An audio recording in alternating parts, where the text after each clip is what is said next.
Hi, Seth. I'm glad to be with you today. Hi, Amy. Welcome, everyone, to another midweek update. We have a number of things to share about this Advent season that we're in, and we're looking forward to a really full Sunday with. We will have a guest speaker.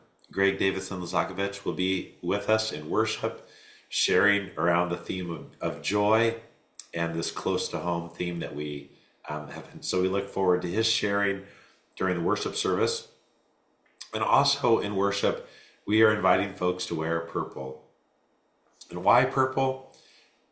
Um, Purple is a sort of a traditional color of Advent, but also just choosing a color that's something that all ages can recognize as just a reminder that we are still waiting, we're still in anticipation for Christmas, that we are in this Advent season. We're not just something we're just passing over, biding our time until we get there. We're in this active time together. So we look forward to that and the opportunity following worship to take a congregational picture.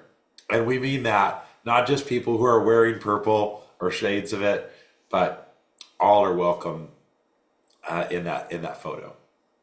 And then following that, Amy, why don't you talk about Sunday school? I will. I will add that if you're worshiping online and you're wearing purple, send us a picture of you, and that would be great. Yeah. So during Sunday school on the 15th, Greg is going to take us into the Sunday school hour in the sanctuary for a combined session with all the adults who choose to be there to talk about what this consultancy is all about. Um, Take a look at this week's newsletter and last week's newsletter. There's good information so that you can see what's happening and what kind of conversations we're looking for. So we look forward to that. The kids, preschool through fifth grade, will be with me in the Peace Patch for about 20 minutes at 10:45 to sometime after 11. And then we're going to go to the FLC for snacks, for playing, for coloring. So the kids will be doing their own thing during that time. We want to remind folks that on Sunday and Monday, Greg is holding 20-minute interviews, and there are still some slots for Sunday. So we encourage you to fill those up so that we get to hear from as many people as possible. Monday is all filled up. And so if you don't make it on Sunday or Monday, know that we are going to have opportunity via Zoom at a later date. And we'll give you that information Hmm. later. We want to hear from as many people Yeah. as possible. We look forward to this Sunday. Please reach out to us if you have any questions, again, about Greg's visit or anything like that, whether it's before or after the visit. But we do look forward to his time with us and our time together.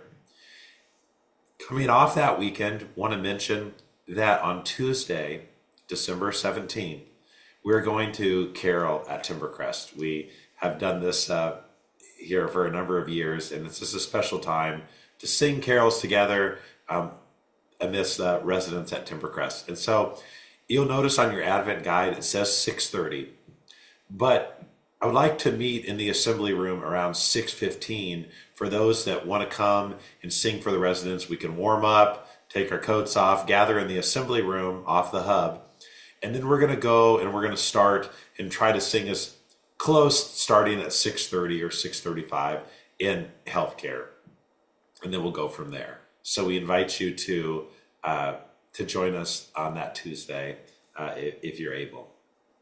And then on Friday, we are doing something new called a Blue Christmas. There's information in the newsletter, and I would encourage you to see that. But it's a time to recognize that amidst the lights and festivities of Christmas, there's also heavy hearts, grief, and loss that we want to just acknowledge.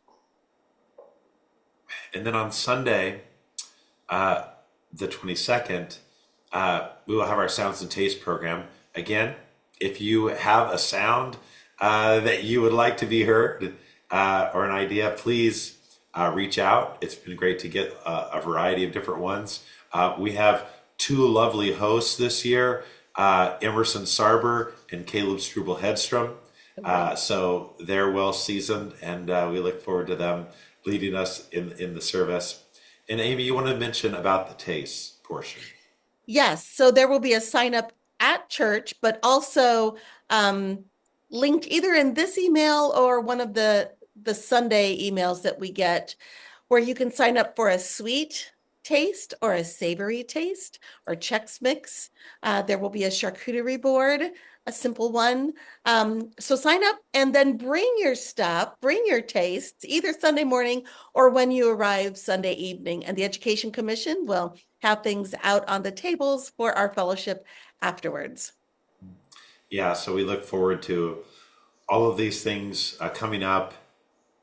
Stay well, take care of yourself. And Amy's going to close us, like we mentioned, with one of Laura Stone's devotionals for this week. This is from her Advent devotional that she wrote for the denomination. And so these are the words from Isaiah 41 through 11. This is just a portion. The uneven ground shall become level, and the rough places a plain. Laura writes, Isaiah 40 begins the second half of this book foretelling the end of exile to deported Israelites living in Babylon. It is likely that exile lasted around 70 years. Imagine that. Those who were infants when exiled were 70 years old when they were able to return. Probably very few who remember Jerusalem were still alive to experience homecoming. Nearly all who returned to Jerusalem had known it only in the stories of their elders. And she ends this piece with this paragraph. Have you ever felt yourself in exile? Are there those who are experiencing geographic, relational, or spiritual exile in your communities? What would it take for you or for them to find a sense of belonging, a sense of home? What path home might you ask God to straighten? How might you be called to help God straighten a road so those in exile can go home? And she ends with this sentence.